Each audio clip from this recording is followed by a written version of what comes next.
काय हो, खरंच इथे भुताटकी आहे का? विजयने विचारलं.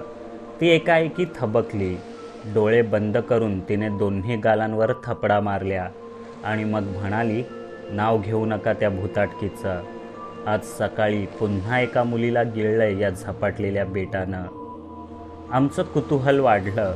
मी विचारलं, तुम्ही याबद्दल जरा सविस्तर सांगाल का? जमल्यास आम्ही मदत करू.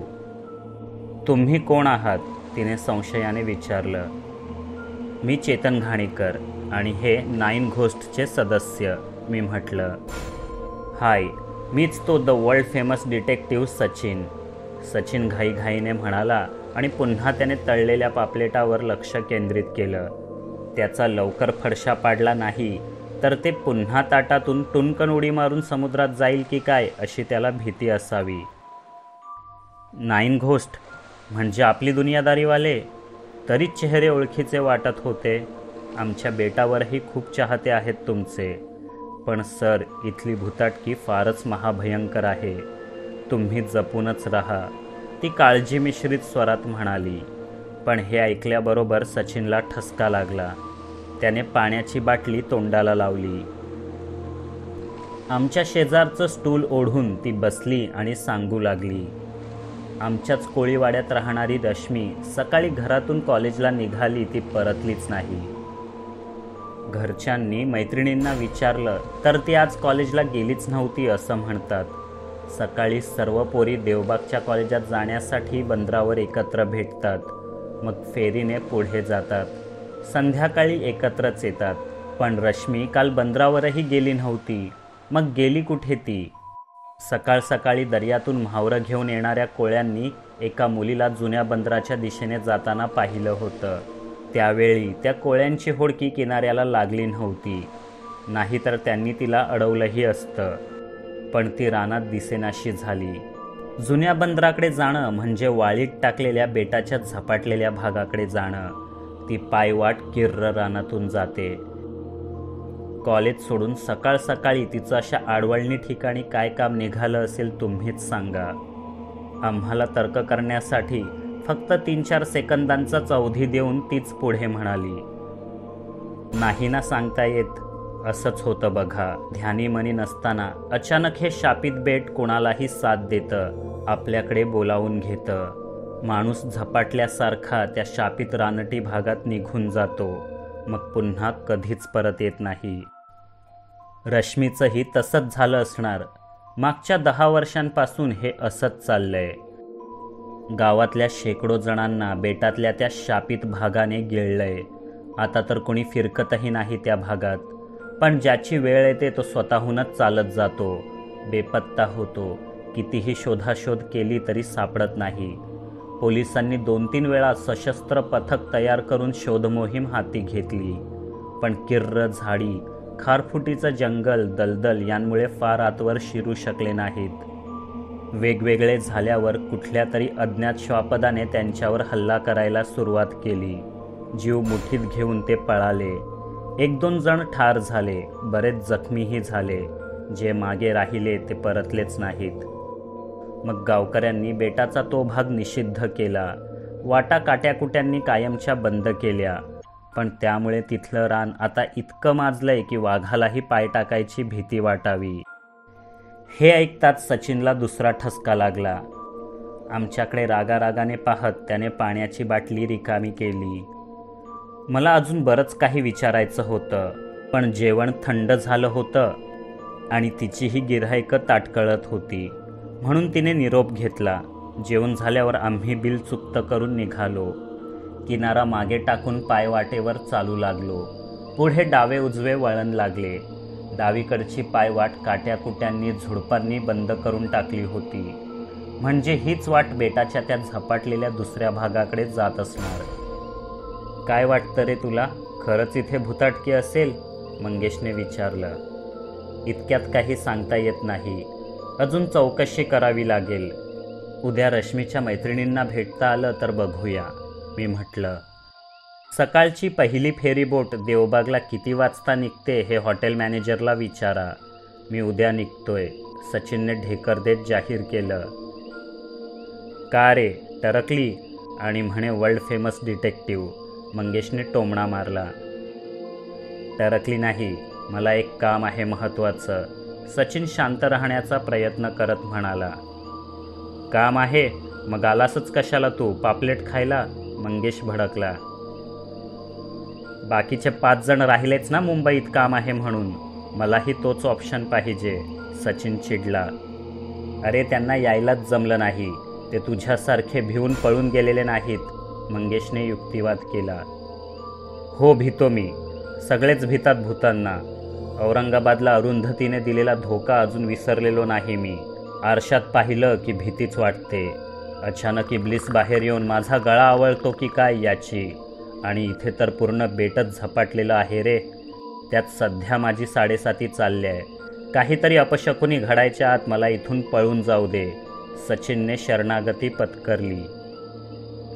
म्हणजे तपास सुरू होण्याआधीच इथे भुताटकी आहे हे ठरवून तू मोकळा झालास? वा, महान डिटेक्टिव्ह आहेस तू, विजय उपहासाने म्हणाला. खरंच भुताटकी असेल तर पळून जायची संधी मिळेल का नंतर? सचिनने तितकाच खोचक प्रश्न विचारला.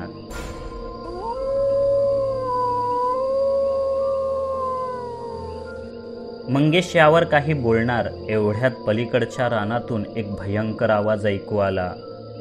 बहुरुप्याच्या घुमटात ऐकली होती तशीच भयभीत करणारी कोल्हेकोई त्या अंधाऱ्या निर्जन रस्त्यावर थरकाप उडवून गेली. सचिनने मंगेशला घट्ट मिठी मारली आणि ओरडलाच. घे, सुरू झाली 7:30. 7:30 नाही, कोल्हेकोई आहे ही. रात्रीच्या वेळी रानात कोल्हे ओरडणार नाहीत मग काय डीजे वाजणार? मी म्हटलं. ते काही असू देत, आधी इथून निघूया. माझं आतलं मन सांगतंय काहीतरी अशुभ घडणार आहे. सचिन लगबगीने पाय उचलत म्हणाला. मघाशी किनाऱ्यावर झणझणीत मासळीवर ताव मारताना याचं मन सांगत होतं जिंदगी जगून घ्या. आता लगेच अशुभ घडणार आहे म्हणतो. कमाल आहे याची तर. मंगेश कानाशी कुजबुजला. सचिनने ते ऐकलंच असणार, पण इथून पटापट बाहेर पडण्याच्या नादात त्याने तिथे दुर्लक्ष केलं. आम्ही हॉटेलवर पोचलो. नाईट शिफ्टचा मॅनेजर स्वागताला हजर होता. आता कुठलीच चौकशी नको, सकाळीच काय ते बघू, असं सचिनने आधीच जाहीर केलं असल्यामुळे आम्ही थेट झोपायलाच गेलो. थंडी बऱ्यापैकी होती. हळूहळू बाहेर धुकंही जमू लागलेलं. सगळे घोरायला लागले तरी मला झोप येईना. नवीन ठिकाणी पहिल्या रात्री माझा हाच प्रॉब्लेम असतो. बराच वेळ तळमळून काढल्यावर अखेर मी उठून बसलोच. विनाकारण मोबाईलशी चाळा करायला मला आवडत नाही. वाचायला पुस्तकही आणलं नव्हतं. पलंगावर बसून सचिनचं एकसुरी घोरणं ऐकण्यापेक्षा खाली जाऊन हॉटेलच्या आवारात फेरफटका का मारू नये? ताजा प्राणवायू मिळेल आणि केसबद्दल विचारही करू म्हणून मी गुपचूप दार उघडून बाहेर पडलोच. जिन्यावर एकच दिवा चालू ठेवलेला दिसला. गिऱ्हाईकांअभावी बुडीत निघणाऱ्या हॉटेलचा हा कॉस्ट कटिंगचा प्रयत्न असावा. मी अंगणात आलो. धुकं होतंच. हिरवळीवर चालू लागलो. बरं वाटलं. 4-5 फेऱ्या मारल्यावर तिथेच एका बाकावर बसलो. हॉटेल किनाऱ्यापासून दूर असलं तरी रात्रीच्या नीरव शांततेत समुद्राची पुसटशी गाज ऐकू येऊ लागली. डोळे मिटून मी त्या शांततेचा आस्वाद घेऊ लागलो.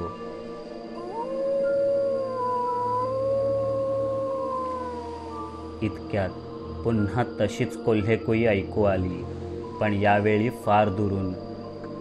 कदाचित ते बेटाच्या दुसऱ्या भागात वावरत असावेत. जंगलात बऱ्याचदा कॅम्पिंग केलं असल्यामुळे मला प्राण्यांच्या बहुतेक सवयी ठाऊक होत्या. कोल्हा हा प्राणी कळपात राहतो, वावरतो आणि कळपातच शिकारही करतो. पण आताची त्यांची कुई ही शिकारीसाठी नव्हती. त्यांना काहीतरी धोका जाणवत असावा. ही एकमेकांना सावध करणारी कुई होती. कळपाने राहणारे कोल्हे वाघ सिंहाच्या जबड्यातलं भक्ष्यही हिरावून घेतात आणि इतक्या लहान बेटावर वाघ सिंहच काय, बिबट्याही असणं मुश्किल. मग त्या कोल्ह्यांना कुणापासून धोका आहे? नक्की काय वावरतंय बेटाच्या त्या अज्ञात भागात? एवढ्यात पाठीमागे पानांची सळसळ जाणवली आणि मी बेसावध असतानाच एक हात खांद्यावर येऊन पडला. मी दचकलोच. घाबरू नका साहेब, घाबरू नका. मी हॉटेलचाच वेटर आहे. तुम्हाला एकट्यालाच बसलेलं बघितलं म्हणून विचारायला आलो. काही हवंय का? 30च्या आसपासचा एक तरुण समोर उभा होता. काही नकोय. झोप येत नव्हती म्हणून सहजच येऊन बसलो होतो, मी सावरून उत्तर दिलं. तुम्हाला काही हरकत नसेल तर इथे बसून सिगरेट ओढली तर चालेल का? त्याने नम्रपणे विचारले. तुला तुझ्याच हाताने या निरोगी शरीराची वाट लावायची असेल तर खुशाल ओढ, मला काही हरकत नाही. आधीच इतकं धुकं आहे, त्यात आणखी थोडा धूर मिसळेल, दुसरं काय, मी निर्विकारपणे उत्तर दिलं. तो हसला आणि माझ्या शेजारी बसला. सिगरेट ओढण्याची तलफ त्याने तेवढ्यापुरती रोखून धरली. तुमचं बोलणं फार आग्रही आहे. तुम्ही लेखन का करत नाही? त्याने विचारलं. केलं असतं रे मित्रा, पण लोक वाचतातच कुठे हल्ली. लेखकाने जीव ओतून लिहायचं आणि शेवटी पुस्तकं वाचकांअभावी रद्दीतच जायची, हे माझ्याने पाहवणार नाही, मी अर्धसत्य सांगितलं.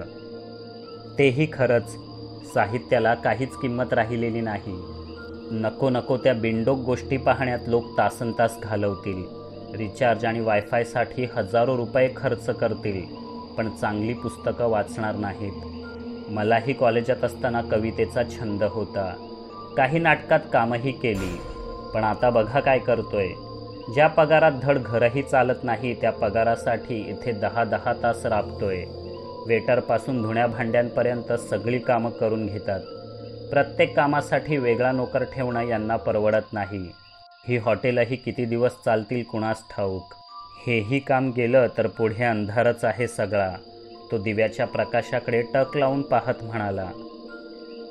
मग बेटा बाहेर पड, गोवा इथून जवळच आहे, तिथे नोकरी बघ, पगार चांगला मिळेल इथल्यापेक्षा, मी सल्ला दिला. तितकं सोपं असतं तर का राहिलो असतो मी इथे, पण घरी माझी म्हातारी आई आणि वयात आलेली बहीण दोघीच असतात. अशा झपाटलेल्या बेटावर दोघींना एकटं सोडून कसा जाऊ.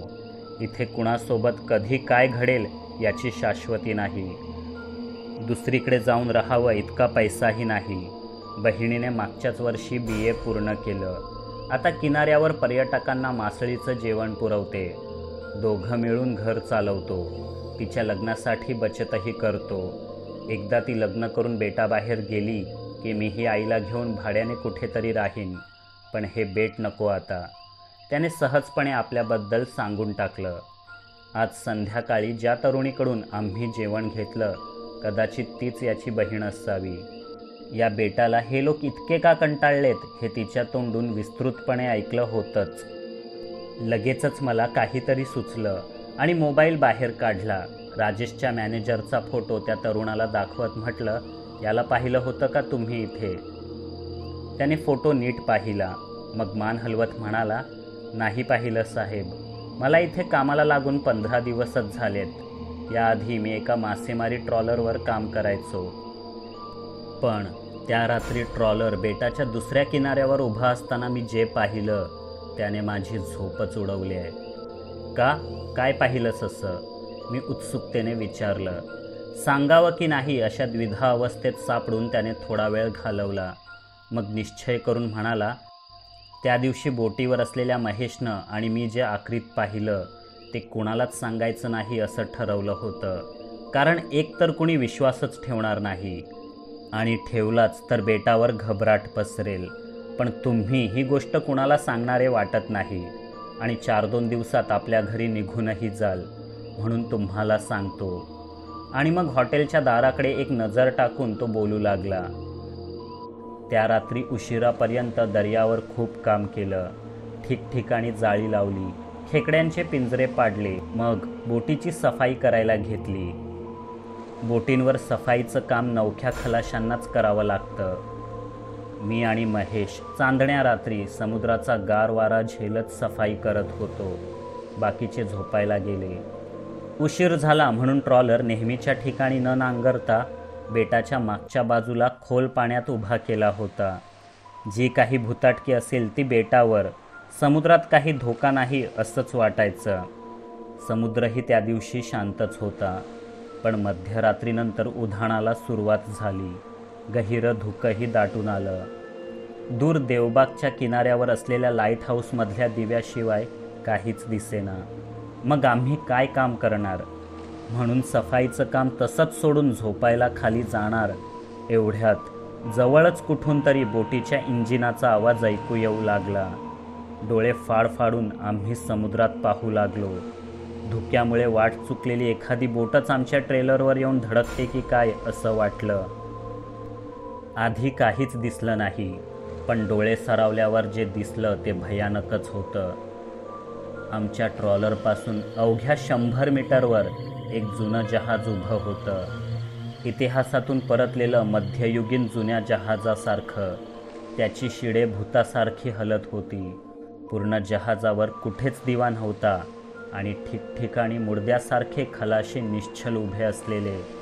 आजवर आम्ही या बेटाच्या फक्त भयप्रद कहाण्या ऐकल्या होत्या. प्रत्यक्ष पाहिल्यावर आमची बोबडीच वळली. आम्ही लगोलग खाली आपल्या खोल्यांकडे पळालो आणि थेट अंथरुणात शिरलो. सकाळी उठून पाहिलं तर जहाज गायब. कसला मागमूसच नाही. हे बेट आणि त्याच्या आसपासचा हा समुद्र झपाटलेला आहे यात शंकाच नाही. त्यानंतर पुन्हा समुद्रात जाण्याची धास्तीच वाटू लागली. अजूनही डोळे मिटले की ते भयंकर जहाज समोरून जातंय आणि त्यावरचे सैतानी दूत आपल्याकडेच रोखून पाहत आहेत असं वाटतं. तो म्हणाला आणि एकाएकी गप्पच बसला. त्याने जे पाहिलं ती खरेच भुताटकी की निव्वळ एक आभास या निष्कर्षाप्रत मला एवढ्यातच पोचायचं नव्हतं. त्याच्यावर अविश्वासही दाखवायचा नव्हता. मी म्हटलं, कधी कधी आपल्याला नखशिखांत हादरवून टाकणाऱ्या अनाकलनीय घटना घडतात. पूर्ण आयुष्याची उलथापालत करण्याची ताकद या घटनांमध्ये असते. मीही अशा काही प्रसंगांना प्रत्यक्ष सामोरा गेलोय. पण एक लक्षात ठेव मित्रा, संकट कितीही अमानवी आणि प्रचंड असली तरी धाडसाने त्यांचा सामना केल्यास ती तोकडी पडतात. भीती स्वाभाविकच असते, पण कुठवर भ्यायचं हेही ठरवता आलं पाहिजे. आधी तू जहाजावरची नोकरी सोडलीस, उद्या हे बेट सोडशील. पण भीती तुझा पाठलाग सोडेल कशावरून? या बेटावर नक्की काय घडतंय हे मला अजूनही नीट उमगलेलं नाही. पण जर मी इथे राहत असतो ना, तर माझं घर, माझी जमीन, माझं गाव आणि माझी माणसं सोडून कधीच पळालो नसतो. मग भूतच काय, ब्रह्मराक्षस आला तरी बेहत्तर. खरंच तुम्ही लेखक नाहीत ना? फार छान बोलता. निदान ऐकायला तरी बरं वाटतं. पण देव करो आणि तुम्हाला या बेटावरील भुताटकीचा सामना करावा लागू नये. एकदा का ती पिशागत अनुभवली की सगळी हिंमतच गळून पडते. विचार करायला वावच उरत नाही. मग तो उठत म्हणाला. मी निरोपाचं हसलो. तुम्हीही फार वेळ इथे बसू नका. आसपासही बरंच जंगल आहे. वाघ बिबटे नसले तरी साप विंचवाचं भय असतं रात्री. म्हणून लवकरच जाऊन झोपा. आणि हो, काहीही झालं, अगदी काहीही, तरी चुकून बेटाच्या दुसऱ्या भागात जाण्याचा प्रयत्न करू नका. ही विनंती समजा हवं तर. आमच्या पाहुण्यांनी सुखरूप आपल्या घरी परतावं अशी माझी इच्छा आहे. शुभरात्री, तो काळजीने म्हणाला. नक्कीच, शुभरात्री, मी म्हटलं. पण आम्हाला नेमकं त्याच्या सल्ल्याच्या उलट करावं लागणार आहे हे मात्र आतून ठाऊक होतं. पोट न उघडता पोटाचं ऑपरेशन कसं काय करता येणार? तसंच त्या भागात गेल्याशिवाय बेटाची नेमकी भुताटकी काय हे तरी कसं कळणार? तो वेटर पुन्हा हॉटेलात शिरला. मी त्याचं आणि त्याने माझं नावच विचारलं नव्हतं. ठीक आहे, उद्या विचारूच असं ठरवून मीही बाकावरून उठलो. एक दीर्घ जांभई दिली. चला, म्हणजे शेवटी झोप येते आहे म्हणायची. मीही हळूहळू दाराकडे निघालो.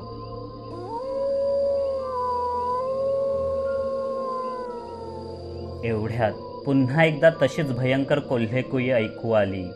यावेळी अगदी हॉटेल जवळच्याच रानातून. म्हणजे ती कोल्ही इतक्या जवळ येऊन जातात तर मला आश्चर्यच वाटलं. दाराजवळ असलेल्या प्रकाशाच्या चौकोनात उभा राहून मी उजवीकडच्या गडद अंधारलेल्या रानाकडे नजर टाकली आणि खूप दूरवर 2 डोळे लख्ख चकाकताना दिसले. हळूहळू ते जवळही येत होते. पटकन आत शिरावं असं एक मन सांगत होतं, तर दुसरं कुतूहलापोटी तिथेच थांब म्हणत होतं. मी दुसऱ्या मनाच्या प्रभावाखाली तिथेच थांबलो. हॉटेलच्या जाळीदार कुंपणापलीकडे येऊन ते डोळे थांबले. काळीज हादरवणारी कुई करणारा आणि अंधारात लकाकणारे भयप्रद डोळे असणारा हा प्राणी दिसायलाही अगदी विचित्रच होता. तो कोल्ह्यासारखाच दिसत असला तरी त्यापेक्षा मोठा, भयंकर आणि खुखार वाटत होता. मध्ये ती कुंपणाची मजबूत जाळी नसती तर 1-2 झेपेतच त्याने इथवर येऊन माझा फडशा उडवला असता. अंगावर विचित्र भयंकर रंगाचे केस, चमकदार डोळे, सूर्यांसारखे धारदार पंजे आणि तोंडातून लाळ गळत असलेली, कितीही निर्ढावलेल्या माणसाचा थरकाप उडवायला हे एकच दृश्य पुरेसं होतं. थोडा आणखी नीट पाहिल्यावर त्याच्या शरीरभर ताजं रक्त लागलेलं असल्याचं जाणवलं. म्हणजे हा भयानक कोल्हा नुकतीच कुणाची तरी शिकार करून आला असावा. मला सकाळी रानात हरवलेल्या किंवा बेपत्ता झालेल्या रश्मीची आठवण झाली आणि काळीजच हादरलं. हा भयंकर कोल्हा तिचीच तर शिकार करून आला नसेल. इतक्यात पुन्हा एकदा रानात कोल्हेकुई निनादली. आज तरी आपल्याला ही शिकार जमणार नाही असं वाटून तो हिंस्त्र प्राणी मागे मागे जाऊ लागला. थोड्याच वेळात अंधारात फक्त त्याचे डोळे लकाकत राहिले. काही क्षणांनंतर तेही दिसेनासे झाले. मी हॉटेलात शिरलो आणि पायऱ्यांवर पाऊल ठेवलं तेव्हाच काळीज चिरणारी एक भयंकर किंकाळी ऐकू आली.